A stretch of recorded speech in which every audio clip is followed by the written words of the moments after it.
과정을 다 맹학교에서 보냈어요. 근데 엄마가 그동안 12년을 통학을 시켜주셨는데 네. 제가 저희 반 학생들 중에서 유일하게 12년 개근상을 탔어요. 네, 물론 12년 개근이라고 상장을 주진 않지만 집에 3년짜리가 2개, 중고등학교, 초등학교 6년짜리 상장이 있거든요. 그걸 보면서 저는 엄마가 이제 아프시기도 하고 또 그 전날 뭐 제사가 있다거나 바쁘신 일이 있으면 새벽까지 잠을 못 주무시는데 이렇게 데려다 주시고 또 그거뿐만이 아니라 공부도 많이 도와주셨잖아요. 이렇게 엄마가 정말 목이 아파서 약을 사드시는 것도 전 여러 번 봤거든요. 다 읽어주셔야 되니까 그때는 또 교재를 만들어서 볼 시간적인 여건이 되지 않으니까 그래서 그런 모습들 보면서 되게 정말 부모님한테 감사하다는 생각 많이 하고 있어요. 지금도 정말 감사해요. 사실은 이 자리에 모시고 싶었어요. 네. 근데 이제 하시는 말씀이 부모라면 누구라도 나같이 했을 것이다. 내가 특별하게 한 게 없다. 해서 극구 사양하신 거예요. 결국 모시지를 못했는데 정말 훌륭한 일을 해낸 기적과도 같은 일을 이뤄낸 그런 분들을 보면 그 배경에 그만한 자식을 길러낼 수 있는 소양, 역량을 그렇죠. 갖춘 부모님이 계세요. 그냥 만들어진 게 아니더라고요. 그렇죠. 네. 정말 그 훌륭한 부모님 덕분이라고 생각할 수도 있겠는데 이 자리에 나온 김에 그 속으로만 담아두었던 감사의 말씀 한번 전해보세요. 엄마라고 하세요? 어머니 하세요? 자, 그쵸. 어머니가 보신다고 생각하시고 영상 메시지를 한번 엄마 보내주세요. 하면서. 엄마, 아빠, 이렇게 또 TV에서 말을 하려고 하니까 되게 어색하고 그런데 정말 어릴 때부터 나는 정말 우리 집에서 항상 이렇게 주말마다 소풍 다니고 또 그 다닐 때마다 나 위해서 이렇게 주위의 사물들 하나도 지나치지 않고 이렇게 만져보게 해주고 느끼게 해주고 항상 이렇게 저한테는 잘할 수 있다 뭐 그런 말들 격려의 말들 해주고 든든하게 응원군이 되어주고 그래서 너무 감사하고요. 그리고 동생한테도 너무 인영이한테도 너무 정말 고맙게 생각하고 항상 누나 때문에 엄마한테 사랑받을 나이에 정말 집에 혼자서 이렇게 유치원 가고 집에 와서 또 혼자 시간 보내고 많이 미안한데 정말 미안하고 고맙고 앞으로 또 좋은 딸, 좋은 누나 될 수 있도록 많이 노력할게요. 사랑해요. 자, 박수 한번 보내드리죠. 네. 정말 우리가 멀쩡한 우리들도 저만큼 노력을 우리가 하지 않은 거에 대해서 정말 반성을 하게 되는데요.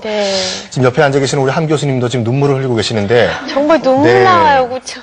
한번 질문 한번 해보시죠. 옆에 앉으면 안아주고 싶어 진짜로. 이렇게 저런 훌륭한 딸이 어디 있고 그 뒤에 그 훌륭한 부모님이 어디 계세요. 맞아요. 진짜 엄마가 저는 지금 제일 놀랐던 게 12년 동안 한 번도 안 빠지고 개근상을 받게끔 해주셨다는 그 노력. 지금 저도 아이가 있지만은. 제가 힘들 때 못 보내겠더라고, 저도요. 솔직히. 너 쉬어. 제가 쉬어 하면서 하는데, 그 부모님이 하나하나 그 표현해 주시고자 목이 아프시면서 약까지 사드시면서 하셨다는 거에 너무 감동을 했고, 진짜, 효녀 하셔야겠어요. 하나씩, 진짜로.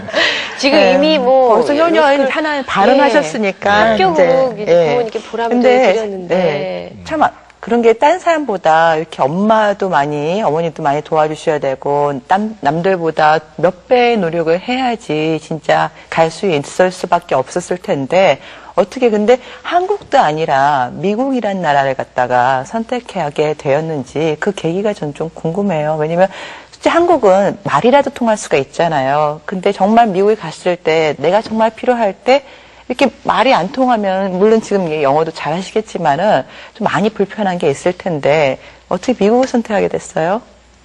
제가 어릴 때부터 이제 국제적으로 활동을 좀 하고 싶었어요. 그런데 관심도 많았고 좀 다른 나라 언어에도 관심이 많았고 그리고 또 법을 공부를 하고 싶어서 일단은 우리나라에 가든 미국에 가든 법 공부는 해보자라는 생각이 들어서 대학에서 법을 전공하게 되었는데요.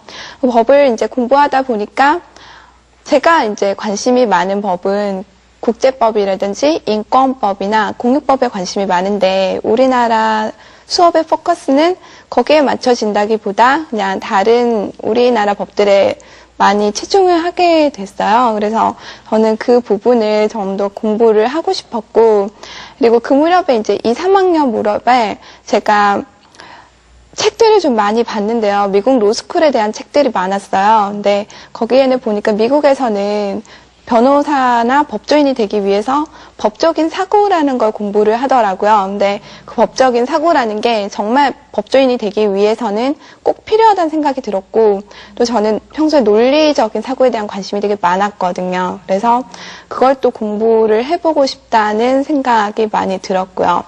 그리고 공부를 하다 보니까 우리나라에서는 정말 공부하기가 쉽지 않았어요. 물론 이번에 사법고시 합격하신 분 계시지만 그분이 또 연수원을 거쳐서 나중에 우리나라에서 또 직업을 가지시게 되면 그것도 이제 그분이 선택하신 도전이지만 저는 또 그분과는 달리 이제 해외에 나가서 공부를 좀 더 다른 환경에서 해보는 것도 좋다는 생각이 들었거든요.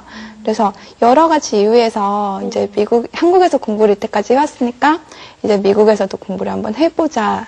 이렇게 해서 선택하게 됐습니다. 내가 왜 물어보냐면 저도 이제 미국에서 이제 석박사를 하면서 제일 어려웠던 과목 중에 하나가 교육법이었어요. 저희는 무조건 법을 다 배워야 되거든요. 그러니까 교육법이라는 건 뭐냐면은 그 전에 어떤 예를 들어서 우리가 교사들이 미국은 수를 많이 당해요. 고소를 많이 당하는 케이스가 참 많아요. 그래서 그런 것 전례들을 다 알고 있어야지 앞으로는 일어나지 않게끔 그 교실에서도 안 일어나게끔 하기 위해서 그 책만 해도 진짜 800페이지짜리 책이었거든요. 한 페이지를 공부하는데 제가 이제 수업 공부를 하는데 그거 하는데 거의 7시간, 8시간이 걸렸어요. 왜냐면 그 법률 용어가 너무 어렵고 그 문화에서 안 살았기 때문에 뭐 인종차별부터 그런 케이스들이 참 많아서 굉장히 어려웠었어요. 근데 그걸 갖다 지금 어떻게 보면 도전한다는 게 참 어떻게 보면 나중에 그 외국에서 미국에서 그걸 따가지고 와서 이제 우리나라에 그런 법들을 많이 적용을 시켜준다면은 어떻게 보면 앞으로 더 발전있지 않을까. 우리나라의 이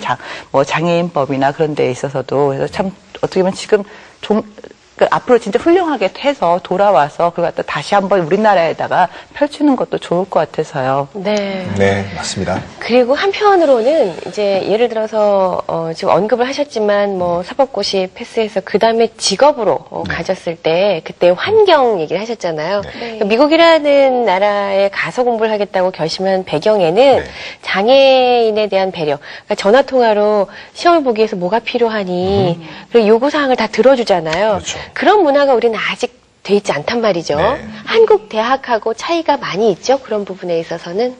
네, 제가 4학년 2학기 때 미국으로 교환학생을 갔었는데요. 그때 이제 공부를 하면서 제가 이제 좀 전에도 말씀을 드렸던